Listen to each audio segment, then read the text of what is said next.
Welcome to the channel, your go-to source for MMA news, breakdowns, and fight analysis. Let's get straight into it. We're continuing our countdown of some of the most unforgettable moments in MMA history. Get ready to relive the shock, the drama, and the sheer adrenaline of these epic clashes that changed the game forever. Let's dive straight into part 2 of MMA history. By 2016, Conor McGregor was untouchable. He had just knocked out Jose Aldo in 13 seconds and was set to challenge Rafael dos Anjos for the lightweight title, aiming to become the UFC's first ever two-division champion. But when dos Anjos pulled out due to injury, McGregor needed a replacement opponent. Enter Nate Diaz. Diaz was one of the UFC's toughest and most experienced fighters, but he wasn't even training for a fight when he got the call. With only 11 days' notice, he accepted the fight at 170 pounds, 2 weight classes above McGregor's usual division. McGregor, confident as ever, predicted another quick knockout. He came out aggressive, landing huge left hands in the first round.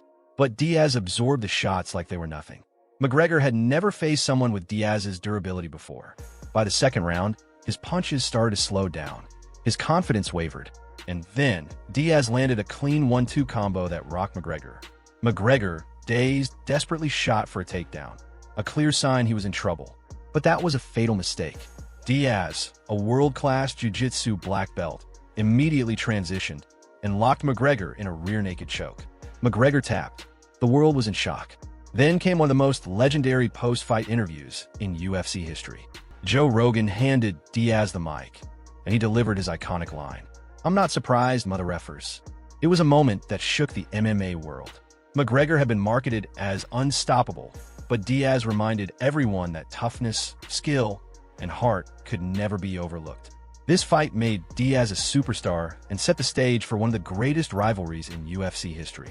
McGregor would win their rematch later that year in an all-out war, but nothing could take away the night that Diaz shocked the world. Jorge Masvidal's 5-second flying knee KO of Ben Askren, 2019.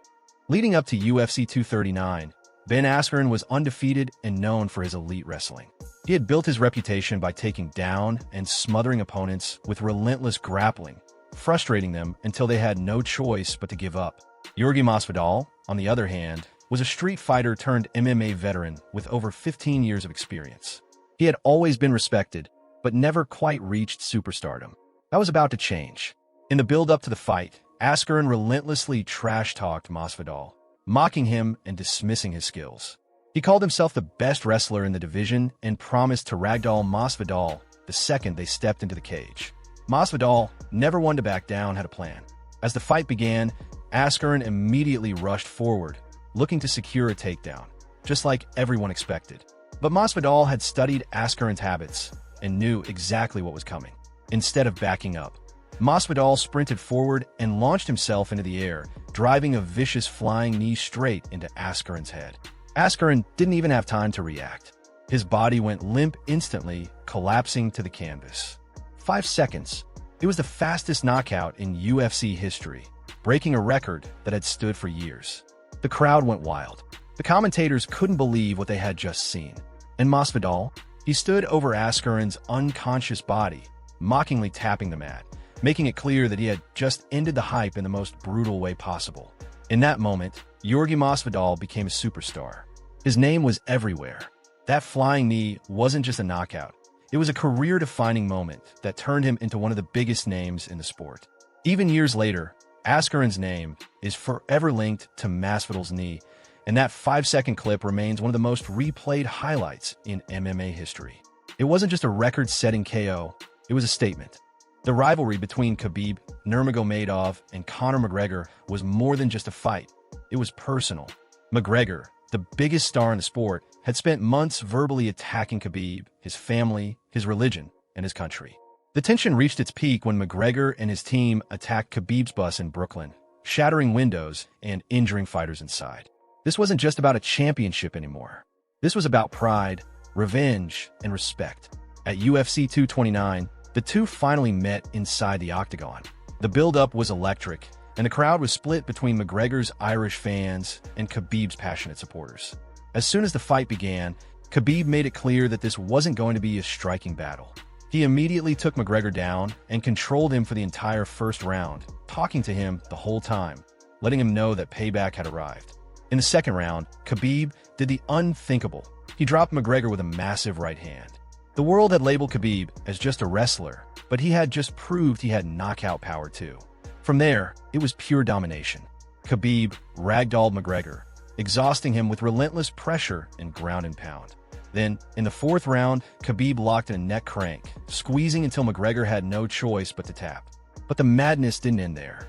The moment Khabib let go of McGregor, he turned his attention to McGregor's team outside the cage, specifically Dillon Danis, one of McGregor's closest teammates, who had been trash-talking Khabib all week. In an instant, Khabib jumped over the cage and launched himself at Danis, sparking an all-out brawl. Security swarmed the Octagon. McGregor threw punches at Khabib's team. Khabib's teammates jumped into the cage and attacked McGregor. It was complete chaos. The biggest fight in UFC history had ended in one of the wildest post-fight brawls ever. Afterward, Khabib was unapologetic. In his post-fight interview, he said, "I don't understand how people talk about me jumping the cage, but nobody talks about what he said about my family, my religion, my country." This wasn't just another title defense. It was the most personal fight in UFC history. Khabib would later retire undefeated at 29-0, but this night would always be remembered as the moment he solidified his legacy, not just as a champion, but as one of the most dominant fighters the sport has ever seen. Leon Edwards' last-second head kick KO versus Kamaru Usman, 2022. For years, Kamaru Usman was the most dominant welterweight in the UFC. He had never been taken down, never been out-wrestled, and he was riding a 15-fight win streak, just one victory away from tying Anderson Silva's legendary UFC record. On the other hand, Leon Edwards was a skilled but often overlooked fighter. He was undefeated for 7 years, but didn't have the star power of Usman. Many believe this was just another title defense for the champ.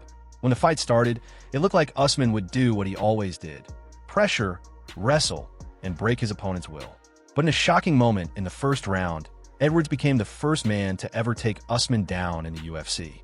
He even secured full mount and threatened a submission. For a brief moment, the world wondered if Edwards could actually pull it off.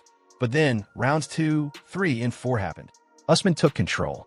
His relentless pace, wrestling, and striking drained Edwards, and by the end of the fourth round, it was clear that Usman was on his way to another dominant title defense. Even the commentators had written Edwards off. With just one round left, his coach desperately tried to fire him up in the corner, screaming at him, "Stop feeling sorry for yourself. Show them who you are." The fifth round began, and the fight continued as expected. Usman was winning. The clock ticked down. 1 minute left. It was over, or so everyone thought.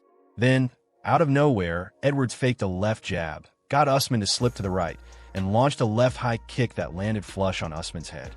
Usman went stiff before he even hit the canvas. The arena exploded. The commentators lost their minds.